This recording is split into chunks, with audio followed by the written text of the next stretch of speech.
Assalamualaikum warahmatullahi wabarakatuh. Perkenalkan kami di sini dari kelompok 1, mata kuliah Seminar Komunikasi Universitas Dian Nusantara. Kami akan membawakan tema mengenai pengaruh self-disclosure terhadap pemberitaan di media sosial studi kasus pada podcast Deddy Corbuzier mengundang seorang LGBT. Dengan anggota saya sendiri, Cici Novia, dengan NIM 211920066. Lalu dengan saya, Gilbert Leonardo Da Vinci, dengan NIM 211192079. Lalu dengan saya, Muhammad Faisal Ramadan, dengan NIM 211192091. Dan terakhir ada saya di sini, teman-teman, Muhammad Farhan Hidayat, dengan NIM 211192092. And next, memasuki bab yang 1, kita ada latar belakang. Sejak dahulu, isu LGBT, lesbian, gay, biseksual, dan transgender menjadi perdebatan di kalangan masyarakat dunia. Di Indonesia sendiri, LGBT merupakan hal yang tabu dan tergolong masih hal yang belum sepenuhnya dipahami oleh masyarakat Indonesia. Marginal secara umum diibaratkan dengan masyarakat kecil atau kaum yang terpinggirkan. Fenomena yang terjadi saat ini adalah seorang pria Indonesia bernama Ragi Mahardika yang menikah bersama pria Jerman Frederick. Pasangan ini telah menikah secara resmi di Jerman tahun 2018 lalu. Ragil berterus terang pada orang tuanya tentang orientasi seksual yang berbeda di tahun 2014. Dalam menjalankan hubungan sesama jenisnya, mereka akan memperlihatkan kepada publik layaknya sebuah hubungan pertemanan atau persahabatan biasa. Pandangan masyarakat terhadap penyimpangan akan perilaku dan ajaran agama membuat mereka merasakan seperti harus menahan dorongan-dorongan yang ada di dalam diri mereka untuk memenuhi kebutuhan psikologis dan juga biologis mereka. Salah satu caranya adalah dengan melakukan pengungkapan diri yang disebut self-disclosure. Self-disclosure merupakan proses pengungkapan informasi diri pribadi seorang kepada orang lain atau sebaliknya. Next. Lanjut mengenai latar belakang, menurut Imam pada tahun 2019, self-disclosure adalah suatu bentuk komunikasi interpersonal karena di dalamnya terdapat proses sharing atau berbagi kesenangan dan lain-lain kepada orang lain. Self-disclosure tidak dilakukan secara langsung, melainkan secara bertahap. Sedikit demi sedikit informasi mengenai diri pribadi akan diungkapkan mulai dari informasi yang biasa untuk diketahui oleh orang lain sampai kepada informasi yang sifatnya lebih privasi dan rahasia. Dalam pengungkapan diri juga bisa melalui media sosial, di mana merupakan platform yang memungkinkan penggunanya untuk mempresentasikan dirinya dengan berbagi, melakukan interaksi, berkomunikasi dengan pengguna lainnya, dan membentuk ikatan sosial secara virtual menggunakan internet. Selanjutnya, rumusan masalah dan tujuan penelitian. Rumusan masalah. Berdasarkan latar belakang yang telah diuraikan di atas, maka rumusan masalah pada penelitian ini yaitu apakah self-disclosure terhadap pemberitaan di media sosial. Lalu tujuan penelitian sendiri yaitu sesuai dengan rumusan masalah yang ada, maka tujuan dari penelitian ini adalah untuk menganalisis pengaruh self-disclosure terhadap pemberitaan di media sosial pada studi kasus podcast Deddy Corbuzier mengundang seorang LGBT. Next. Manfaat penelitian. Manfaat teoritis, adapun manfaat teoritis dalam penelitian ini. Yang pertama, penelitian ini menunjang bagi perkembangan ilmu hukum di bidang hukum dan HAM, khususnya perilaku LGBT serta perlindungan hukumnya. Penelitian ini dapat memberikan sumbangan pemikiran-pemikiran yang akan dijadikan pedoman untuk penelitian sejenis. Selanjutnya,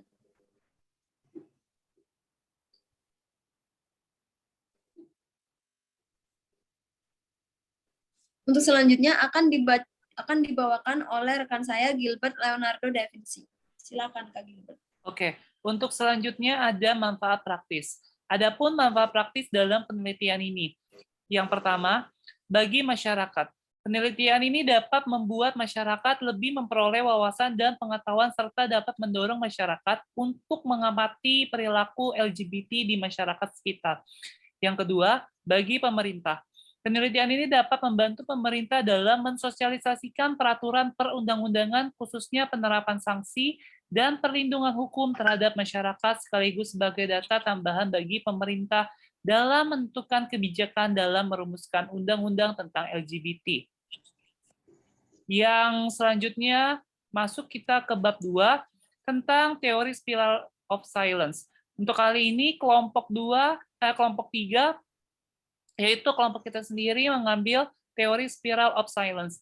Menurut Yeti dan Yudi pada tahun 2017, nomor 163, teori spiral of silence pertama kali dikemukakan oleh Elizabeth Noelle Newman pada tahun 1984. Teori ini menyatakan bahwa setiap orang memiliki pendapat masing-masing tentang suatu isu. Karena itu, mereka mencari dukungan dari lingkungan dan media massa agar mereka bisa lebih bebas mengekspresikan pendapat mereka tanpa takut akan terisolasi. Dalam hal ini, Noelle Newman menyatakan dengan lebih jelas bahwa media akan lebih memfokuskan kepada pandangan secara mayoritas dan pandangan secara minoritas akan diremehkan. Dalam teorinya, Noelle Newman memiliki 3 asumsi dasar dari teori spiral of silence, atau menurut Weiss and Turner tahun 2010. Asumsi yang pertama menyatakan bahwa masyarakat mengancam tiap individu yang tidak sepakat dengan opininya akan terisolasi. Asumsi yang kedua adalah perasaan takut terkait adanya isolasi membuat tiap individu secara terus-menerus menilai iklim dari opini publik. Asumsi ketiga menyatakan bahwa perilaku publik dipengaruhi oleh evaluasi atau penilaian terkait opini publik. Ketiga asumsi tersebut diilustrasikan oleh Noelle Newman seperti gambar di bawah berikut. Dari ketiga karakteristik media yang sudah disebutkan, Noelle Newman menyatakan bahwa terdapat kemungkinan pendapat secara mayoritas yang akan didengarkan.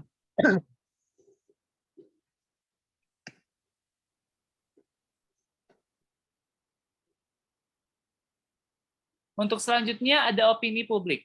Opini publik merupakan sebuah sikap atau perilaku yang mengekspresikan seseorang ketika berada di depan publik. Apabila seseorang tersebut tidak ingin merasa dirinya terisolasi, menurut Noelle Newman tahun 1994 dalam Weiss and Turner tahun 2010. Hal ini membuat seseorang atau masyarakat akan menjadi terpengaruh akan isu atau opini yang dibentuk melalui media, sehingga dirinya tidak ingin merasa terisolasi, maka dirinya akan mendukung opini secara mayoritas walaupun tidak sesuai dengan pandangannya. Untuk selanjutnya ada self-disclosure. Pengungkapan diri atau self-disclosure merupakan kebutuhan seseorang sebagai jalan keluar atas tekanan-tekanan yang terjadi pada dirinya. Menurut Bungin, tahun 2008 nomor 267. Pengungkapan diri sebagai tindakan seseorang dalam memberikan informasi yang bersifat pribadi pada orang lain secara sukarela disengaja untuk maksud memberi informasi yang akurat tentang dirinya. Next, untuk selanjutnya materi akan disampaikan oleh rekan saya yang bernama Muhammad Farhan Hidayat.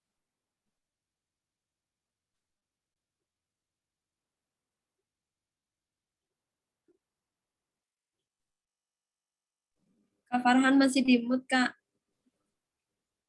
Itu sorry lewat kayaknya bab 3-nya, maaf. Bisa. Nah, oke. Dan selanjutnya di sini ada bab 3 ya.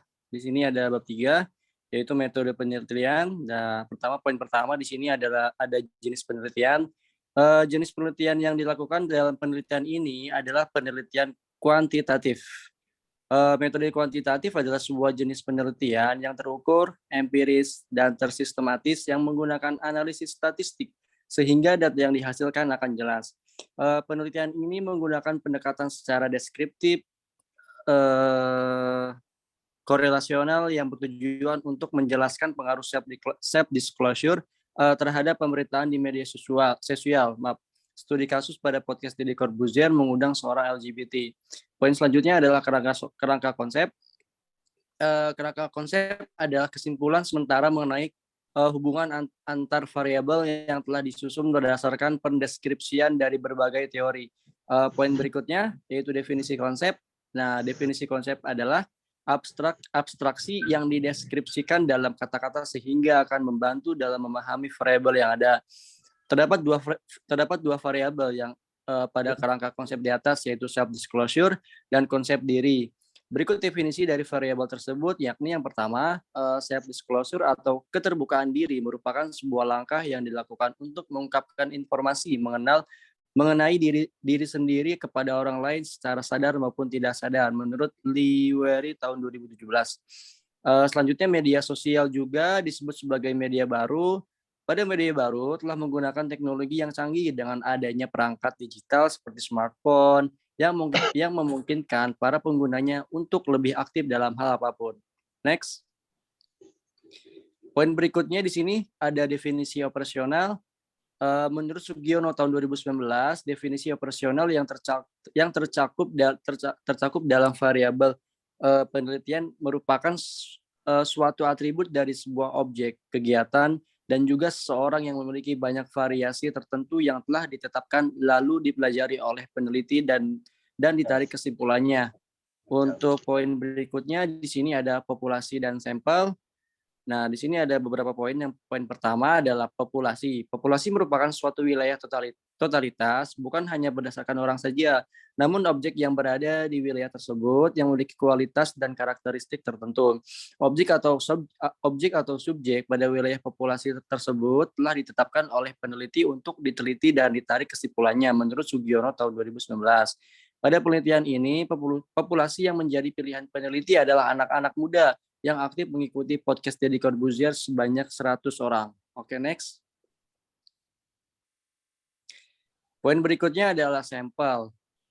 Masih menurut Sugiono tahun 2019, sampel merupakan perwakilan dari total karakteristik yang berada pada populasi tersebut. Sampel yang digunakan oleh peneliti harus dapat memiliki keseluruhan populasi agar tidak ada kesalahan pada data. Teknik sampling yang digunakan pada penelitian ini adalah teknik simple random sampling. Teknik ini digunakan karena simple dan diambil secara acak tanpa memandang strata yang ada. Pada penelitian ini ditemukan jumlah sampelnya sebanyak 50 orang yang didapatkan dengan cara mengundi. Rumus Taro-Yamane menurut Sugiono tahun 2018 digunakan untuk menentukan jumlah sampel dengan nilai presisi sebanyak 10% ataupun 0,1. Berikut cara perhitungannya. Nah, di sini ada beberapa rumusnya ya. Ada keterangan N sama dengan jumlah sampel, D sama dengan nilai presisi atau sebanyak 10%, N besar sama dengan jumlah populasi, 1 sama dengan angka konstan. Nah, oke, untuk selanjutnya, poin berikutnya ada teknik pengumpulan data. Nah, di sini juga ada beberapa poin ya. Yang pertama adalah kepustakaan. Metode pengumpulan data dilakukan dengan cara penelitian kepustakaan, yaitu pengumpulan data-data beberapa informasi yang diperoleh mengenai teori-teori yang berhubungan dengan masalah yang diteliti. Oke, selanjutnya akan disampaikan oleh rekan saya. Silakan. Ya, next. Selanjutnya ada 3,7 teknik analisis data. 3,71 uji korelasi person produk momen. Menggunakan rumus korelasi produk momen untuk menguji koefisien korelasi di antara variabel X dan variabel Y, yakni keterangan koefisien korelasi produk momen, yaitu jumlah individu, angka untuk variabel X, angka untuk variabel Y. Pada penelitian ini diterapkan taraf signifikan sebesar 0,05 atau 5% dengan tingkat kepercayaan sebesar 95%. Dan kriteria yang ada pada penelitian ini yaitu 1. Jika nilai R dihitung R tabel, maka artinya terdapat dampak antara variabel X terhadap variabel Y. Dan 2. Jika R dihitung R tabel, artinya tidak terdapat dampak antara variabel X terhadap variabel Y. Next.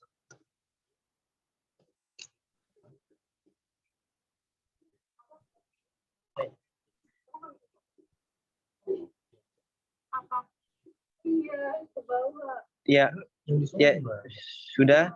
3,7,2 uji parsial T, menguji signifikansi korelasi produk momen untuk mengetahui pengaruh variabel bebas terhadap variabel terikat. Berikut rumusnya. Keterangan T hitung, koefisien korelasi sederhana jumlah sampel. Dan bagian 3,73 skala Guilford, menggunakan skala Guilford. Menurut Sugiono 2019 untuk melihat tinggi dan rendahnya korelasi yaitu 0,119 sama dengan hubungan rendah, 0,20 sampai dengan 0,339 yaitu sama dengan hubungan rendah tapi pasti. 0,40 sampai 0,669 sama dengan hubungan cukup berarti atau sedang. Selanjutnya 0,70 sampai dengan 0,889 yaitu hubungan kuat. Dan 0,95 sama dengan hubungan kuat sekali. Selanjutnya bagian 3,74 uji determinasi menggunakan rumus determinasi untuk mengetahui besaran presentasi variabel X terhadap variabel Y yaitu next.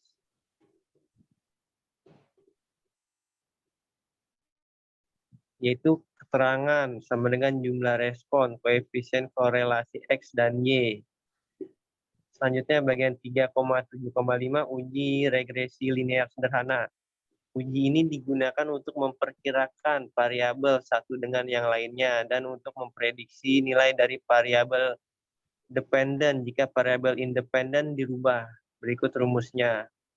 Y sama dengan A ditambah BX. Keterangan Y sama dengan nilai yang diprediksikan.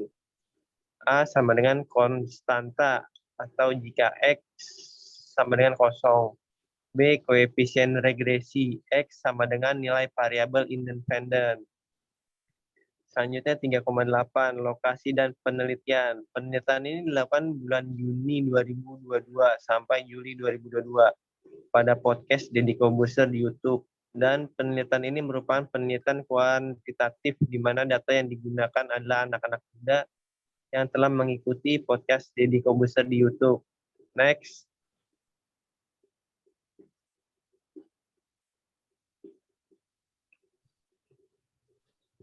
Selanjutnya, terdapat kerangka pemikiran penelitian ini terdapat variabel independen yaitu self-disclose.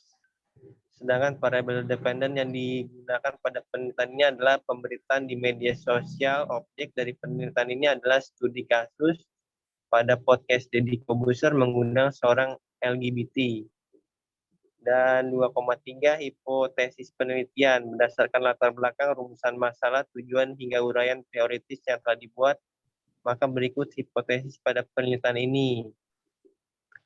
HA sama dengan pengaruh self-disclosure terhadap pemberitaan di media sosial pada studi kasus podcast Deddy Corbuzier. HO sama dengan tidak ada pengaruh self-disclosure terhadap pemberitaan di media sosial pada studi kasus podcast Deddy Corbuzier. Next.